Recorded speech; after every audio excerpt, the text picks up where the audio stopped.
The Inside the Boards podcast and this message are made possible in part by MedSchoolTutors. MedSchoolTutors was founded with a singular purpose: to revolutionize the way aspiring physicians prep for standardized exams. They're the leading experts in one-to-one tutoring for the USMLE, COMLEX, shelf exams, medical coursework, and admissions and residency advisement. MedSchoolTutors. Better starts now.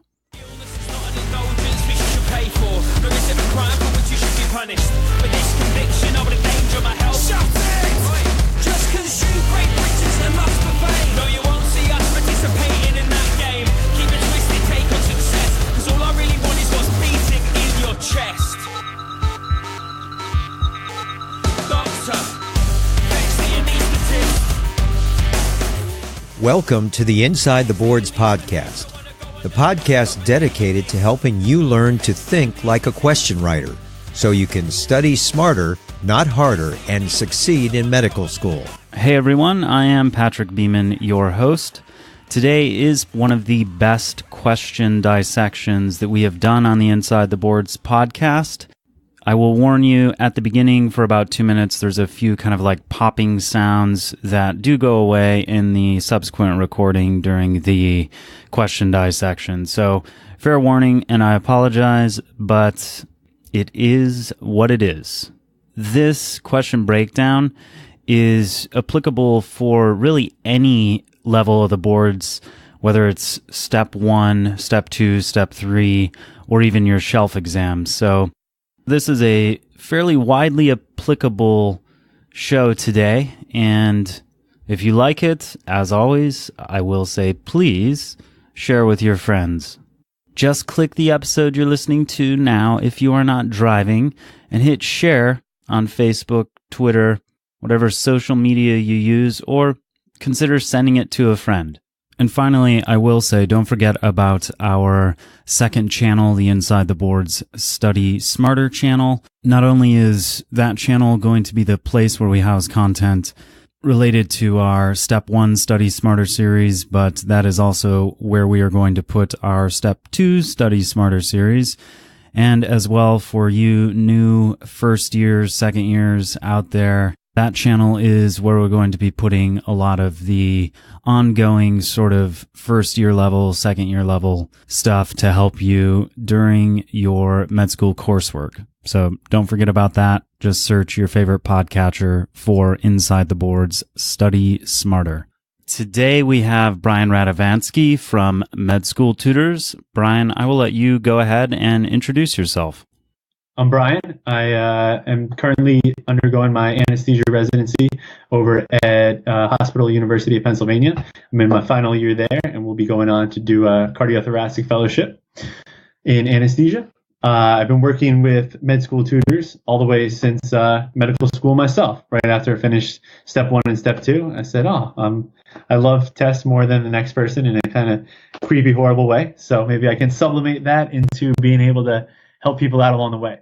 So I started off in just a tutoring role, expanded that into some of the more blog-driven stuff. So I've been writing for them for a number of years and became one of the senior writers there, and picking up auxiliary projects on the side, getting involved with some of the resource review that they do, working closely with Memorang, and getting involved in some of the residency advising positions. So, yeah, well, I appreciate you coming on the show.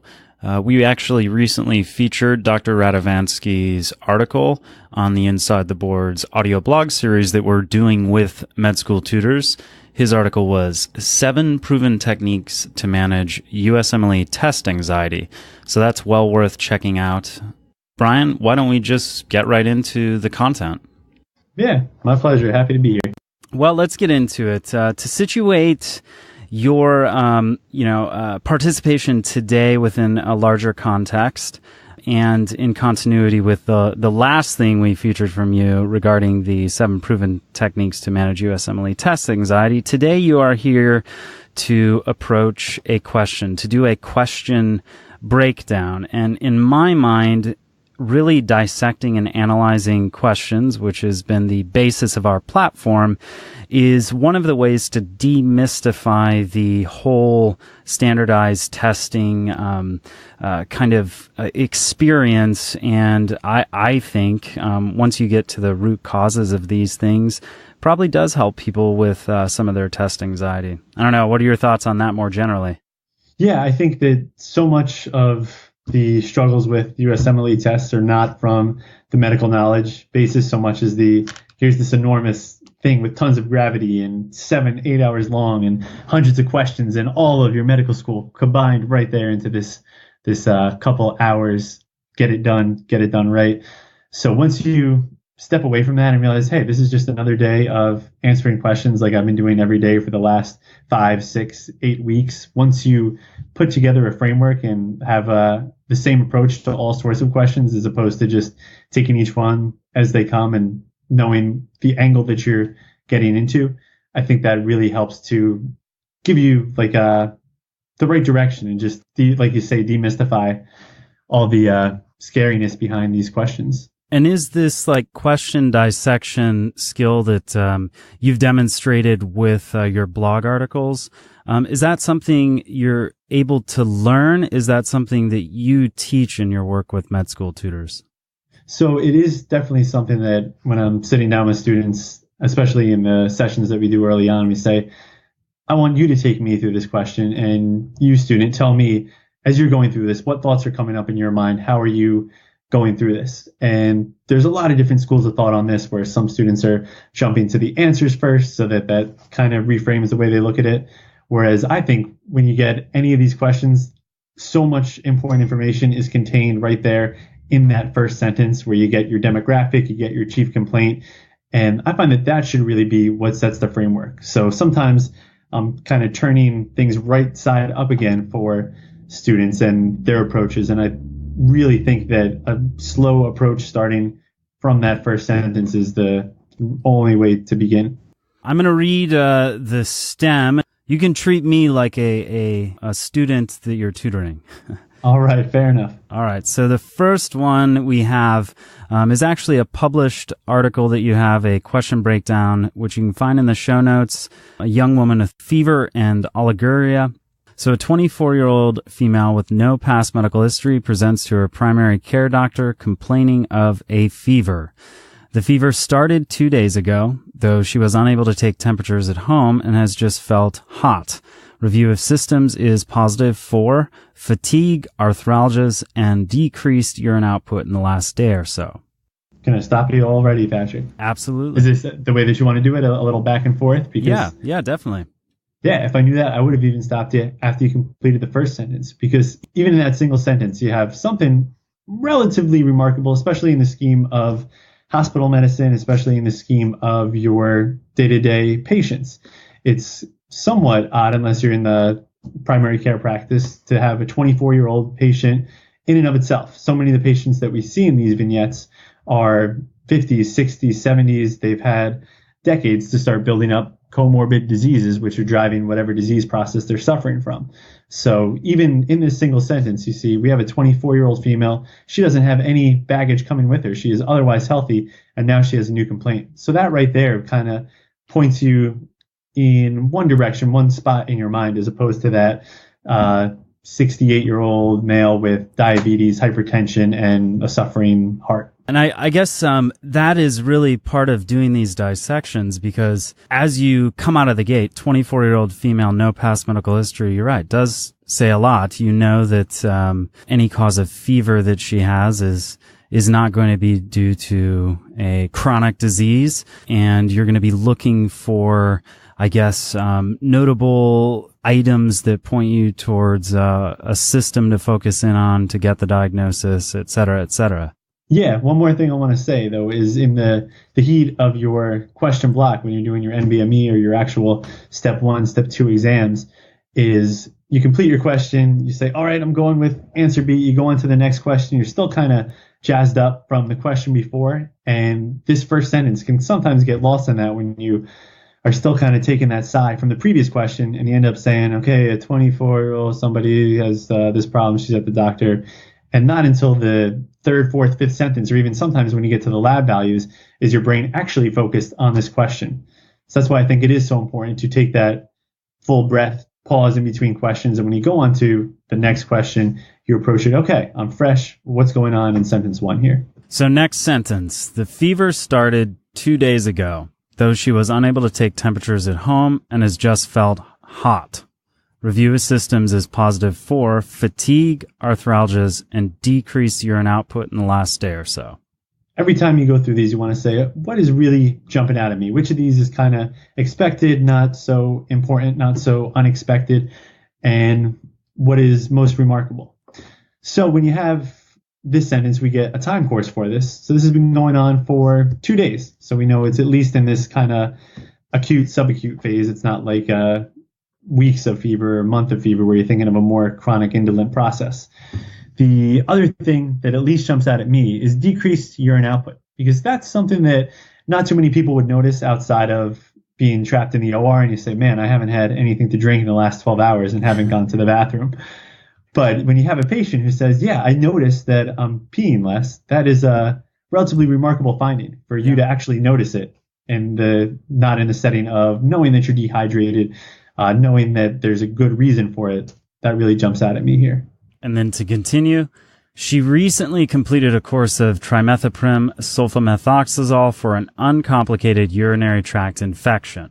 Vital signs are temperature 101.3, a heart rate of 104, blood pressure of 114/74, and a respiratory rate of 18. Physical exam is significant for a diffuse non-pruritic maculopapular rash on the torso, but is otherwise normal. Now all of a sudden we have somebody who doesn't really have a proper quote-unquote past medical history that is coming with a little bit of history. She had a UTI, she took an antibiotic for it. So whether or not that's pertinent, we will come to find out, but we do now know something did happen before this acute presentation.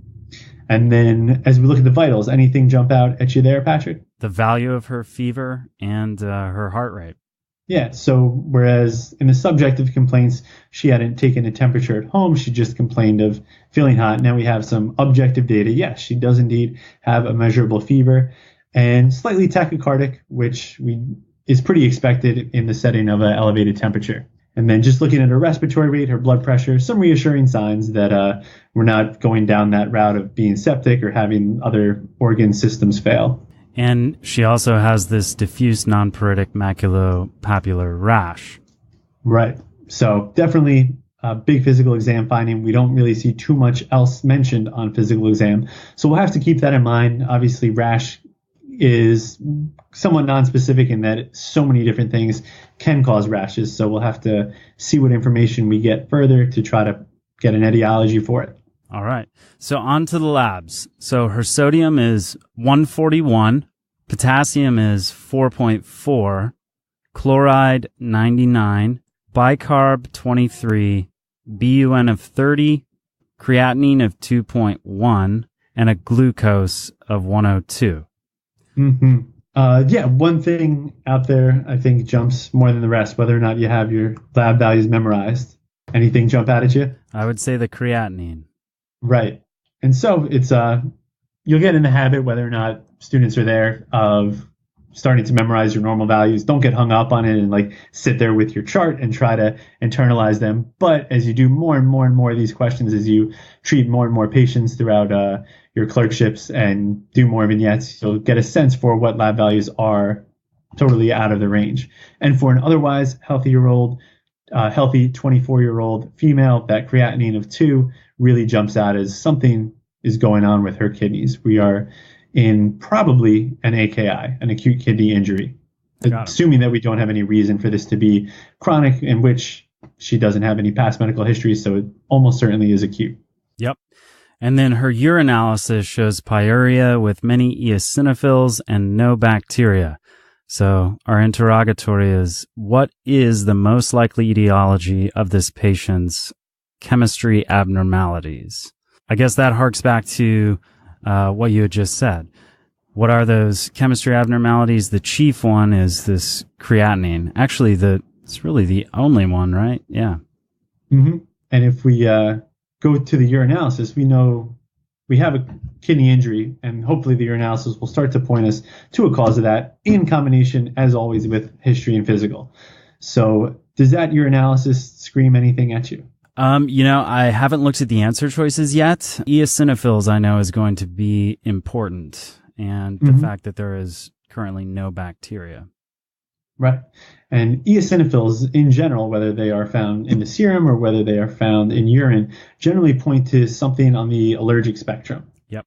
An important thing to keep in mind there. And then this is something that I just see a lot of students trip up on, the definition of pyuria, which if you go down to read this, even I say that for the first 40% of my medical school tenure, I always thought that meant it burned when you peed, like pyre. But pyuria is in fact the same as like pyogenic, where you have white blood cells in the urine. Good point of distinction on the terminology. All right, so what is the most likely etiology of this patient's chemistry abnormalities? Here are the choices. A, decreased renal perfusion secondary to dehydration. B, post-obstructive nephropathy. C, granulomatosis with polyangiitis, which is Wegener's disease. D, sloughing of tubular epithelium into the renal tubule. Or E, allergic immune response in the renal interstitium. So you'll see here, like just about every USMLE question, outside of the ones that just have a biochemical pathway where you need to fill an answer in, this necessitates making a diagnosis. Sometimes students will try to circumvent that and try to backdoor their way to the answer, but you'll find in at least, I would say, 80% of questions, making a diagnosis is totally necessary to get to the answer choice. Yeah. So before we pick one of these, we have to say, hey, what is this patient suffering from? What can we diagnose her with? And the way to do that, we can synthesize all of this abnormal lab values, abnormal information, and see what disease process might be able to explain that. Actually, I would say this is a perfect example for me, who has been out of medical school not quite a decade, but getting dangerously close. So the way I would approach this question, if for, some god-awful reason I were required to take step 1 or step 2 again, I would be like, 24-year-old lady, fever, arthralgias now after a uncomplicated urinary tract infection where she took a sulfa antibiotic, confirmed fever, and now maculopapular rash with an elevated creatinine and eosinophils on her urinalysis. In my mind, I know what I would jump to immediately without thinking anything else. That would be E, allergic immune response in the renal interstitium. Being distant from things, and this is somewhere in your mind space of putting the symptomatology together with the disease process. And yeah, basically that's all these questions are. It comes down to pattern recognition. The tricky part is there's 500 to 1,000 patterns that we have to memorize. But I like the way that you synthesized that, and you were able to pretty much condense that 15, 20 lines of information into more or less a one-liner, saying, hey, I have a 24-year-old female.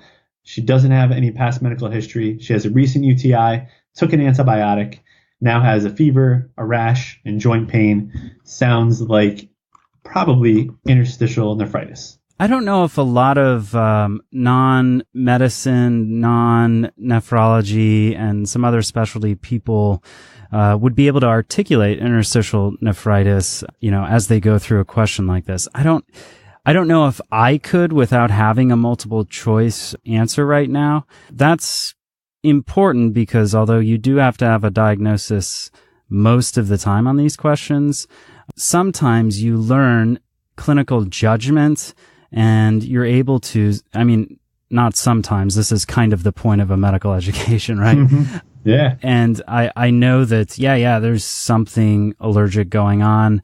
The eosinophils really are the sort of hinge to my reasoning for choosing E, an allergic immune response in the renal interstitium, and vaguely remembering that Bactrim or trimethoprim-sulfamethoxazole is often implicated in that sort of pathophysiology.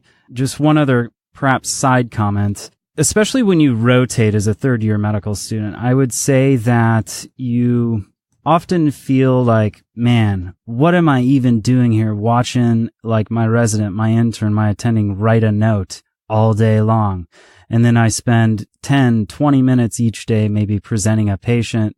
I get so little feedback. I can't believe I'm paying over $100 a day for this. But you can take your education into your own hands. And one way to really be intentional about things and to learn is, I think, to take the presentations for real patients that you have and try to put them into a Usmle style vignette, because one, it will help your test taking. It will help your clinical reasoning and judgment. And thirdly, you will learn to put things in the patterns that other people, colleagues, those above you, your teachers, will expect to hear information. So that's kind of an aside, little bit of advice. Seems like obvious, but if you aren't conscious of it, you can miss a lot of opportunities to learn. I've got an aside on your aside. Writing a good note is something that you should, even if it's not required of you, go out of your way and do it. And I know it gets trickier with EMR when you could just copy paste and everything just kind of auto-populates from whatever happened yesterday. But when you take ownership of writing your note and you go through each lab value and call that each individual abnormality its own problem, it really will make not only your medical education better, but it will really help for your testing purposes. You'll find you just build a more holistic, more complete view of medicine in general and the approach to things, and forming your differential and arguing for and against different parts of it. So go the extra mile if you have the energy to do so, and write a good note, even if you don't have to. Amen to that. I agree. All right, so let's move on. Where do we go from here? I think the last thing I wanted to mention was, can we get to the correct answer here without knowing the diagnosis? And for a question like this, if you do have a firm enough knowledge of the other disease processes which are getting hinted at by these incorrect answer choices, then you probably could figure out your way to the right answer, even if you don't connect interstitial nephritis to being an allergy in the interstitium. If you go through the wrong answer choices here, you'll see first one, decreased renal perfusion secondary to dehydration. We really don't have any reason to believe the patient's dehydrated.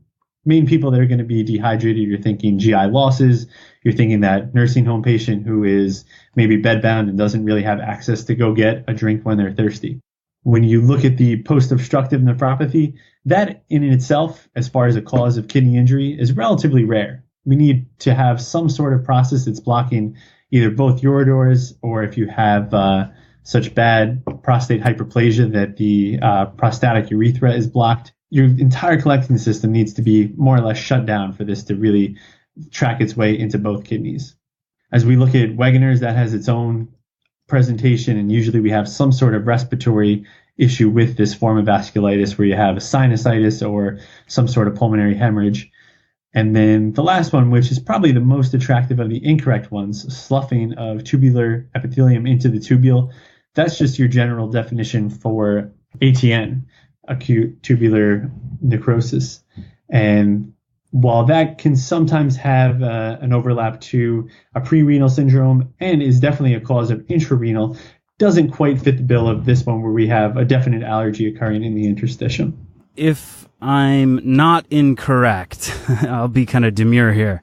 You would expect to see something on your analysis different than eosinophils, correct? Yeah, that's correct. Muddy brown casts? Yes. Is it really? Yeah. Oh, man, sometimes I just get so excited. I have no idea why I get excited, because I don't need to know these things for my clinical practice, but... it means your medical school paid off. Yes, so thank you, University of Toledo College of Medicine, and I will just say, yes, that makes me feel better about myself. So yeah, when you get evidence of casts in your urinalysis, they're usually the most specific finding and really are going to point you into the right direction. So pay attention to those casts. The full article for this, with a more detailed step-by-step breakdown, is available in the show notes. And for those of you who stuck around to the end, thank you. I want to tell you about a kind of a fun thing we're doing. So this is going to be a fake Usmle question campaign, and we're tying it to a contest. So from now until July 15th, head over to Twitter go to my page at Boards Insider, look for the pinned tweet. What we're doing are fake USMLE questions. So here's an example.